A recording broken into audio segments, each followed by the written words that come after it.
Tikola, and I'm from Afghanistan, and I moved to United States in 2011, and I'm a sophomore. Hey, my name is Nargis. I'm from Afghanistan. I'm 17 years old and I'm a junior. Well, we live with my uncle together, and then the thing was that the situation in Afghanistan, it was a war. When my dad called us and he said that you are going to come to the United States, and then the first thing we did was we left our homeland, we went to Pakistan, and then we stayed in Pakistan for 2 years. From Pakistan we flew to the London, then from London we flew to Virginia. The day we arrived to, our flight was on May 4th or something. The same thing, Osama bin Laden got killed by Americans, so it was very scary. We really liked Virginia because the first thing was that we finally got to live with our father, and the second thing was the place and the environment were very beautiful. The most thing I miss is my family, my cousins, my friends, and I miss everything. Afghanistan, the way we used to play there, I mean, my family, we were all together, play with my cousins, and that's what I miss the most. It is really different. I mean, the way people live here and the way people live in Afghanistan. There is no war. I mean, we have more protection in US than Afghanistan. Well, Afghanistan is a great place. Afghanistan is a great place to live, but for the war, the thing is going on, like terrorism. People die every day there, and then I'm telling that CHS students are lucky that they live in the place where is peace and there is no war. My name is Tikola and I'm 16 years old. This is my story. My name is Nargis. I'm 17 years old, and this is my story.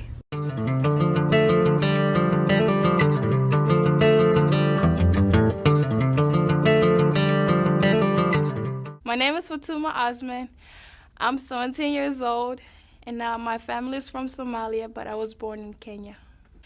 I was born in Kenya, and I grew up in Kenya, but when I was 8 years old, I came to the United States, so half of my life I've been here. I have 10 kids in my family. 2 have died, 8 kids left now, yeah.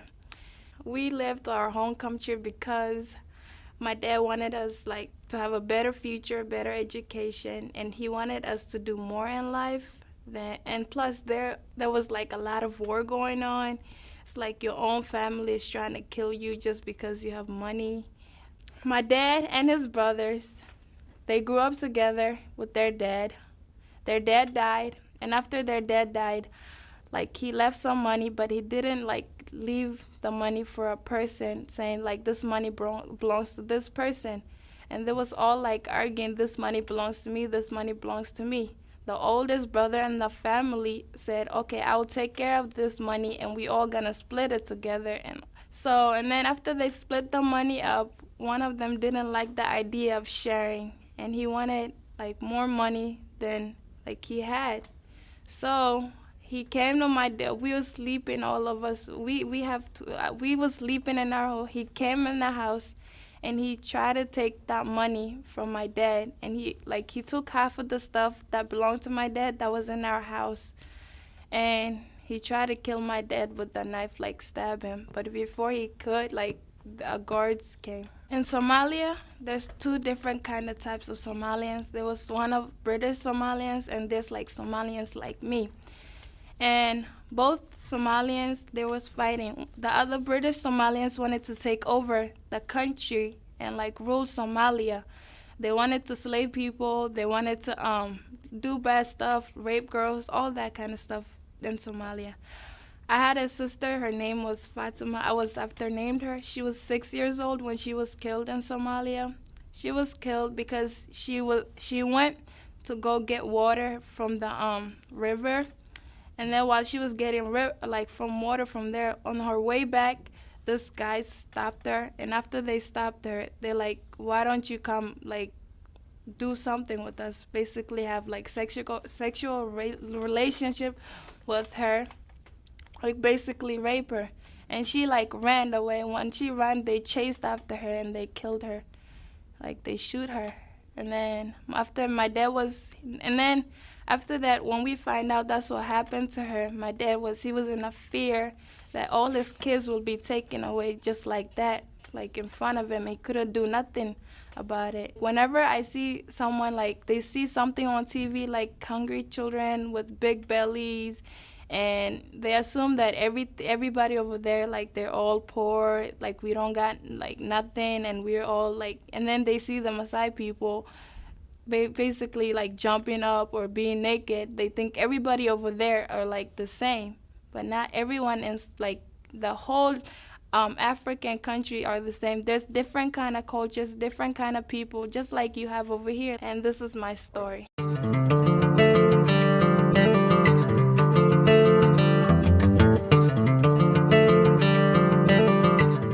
I was born in Nepal and I grew up in Nepal. I have 5 family members, and home was pretty fun. I lived in 2009, and I want to get a better future in here, United States. I miss the mountains. I miss my friends and cousins and families. Basically people, and some of them are nice, some of them are not that, but it works. It's working. I'm getting there. I'm on rock, and I'm 18 years old, and I like to play soccer. And this is my story.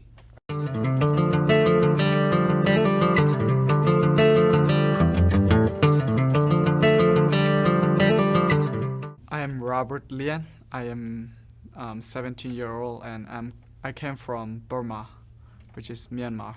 I have one sister and 2 brothers, and I live in Chin State. Our ethnic group is Chin. We call Chin, and then we have special language, which is Chin language. We also call Chin language. We have 7. They are Burmese and Kaya, Kayin, Chin, Yakai, Moon, and Shan. When I was in 10, we went to Malaysia. My parent doesn't really tell us about that. They just said to me we are going to leave Burma, and then we went to Malaysia. It is a lot better than Burma, and then it's easier to live. It's better life, but we don't actually have that much freedom because we are not permitted to live in there. When we were in Malaysia, we know about refugee program. So my dad told us to join in the refugee program. So we went there, and then we registered there, and then we went. We wait around 1 year, almost 2 year. We went 2 year. We wait 2 year, and then we came here. Oh, it's totally different because the way they live and the way we live, it's really different. Because in Burma, we don't really wear pants, and they have skirt. Women wear skirt, and then men wear pants, and then it's a lot totally different.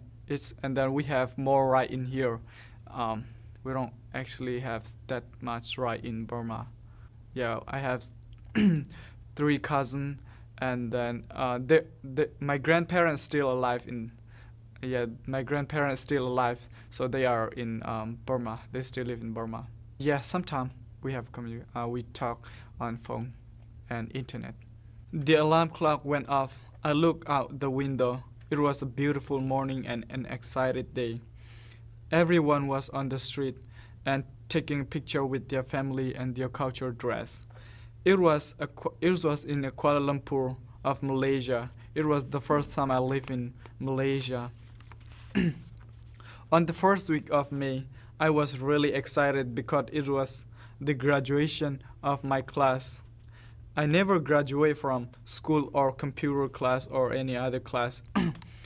As the time came closer to graduate, I became more and more excited, but it was also upsetting that my parents could not be there because they were in another city. I went to the auditorium, and there were a lot of fans in the bleacher. I was kind of nervous, but also very excited. The people who are on the bleacher, they laugh and yell as a bird singing and taking picture. The principal started to speak. He said, "I have a vision for the people who are graduate today. Some people will become a great man and woman. Some people will have a hard time. Please be continue what you are now. If you can dream it, you can do it." He said that. While he's speaking, I heard a gunshot sound from my backside. I turned my head back and nothing happened, but I turned my head back to the front. The principal was fell down to the floor. Everyone was shocked. I said to my friend Tuang Pi, "What happened to the principal?" "I don't know." He said, "I don't know. I think he got shot." Tuang Pi replied. I tried to go to the front and look at him, but I couldn't because the security were everywhere. I heard the sound of crying principal wife. I can't believe he got shot, and I was trying to think why he got shot. And the ambulance came to the auditorium, and they picked up to the principal. When they get the hospital, the principal had stopped breathing. He left this world and his family. And on Sunday, I and my teacher, one of my teacher, we went to the church for the principal funeral. The principal has 2 kids. They cry to their dad. They call him every time, but they don't reply. There is no answer from their dads. And then they still call him. They said, "Dad, why you still sit? Why you still sleep until now? It's time to go to work." They said, but there is no responsible. And after that, after 3 months ago, the principal wife continued principal job, and then she is really good principal. I really like CHS because I think they are really friendly, and then I think they are really nice to me. Yeah, I really like CHS.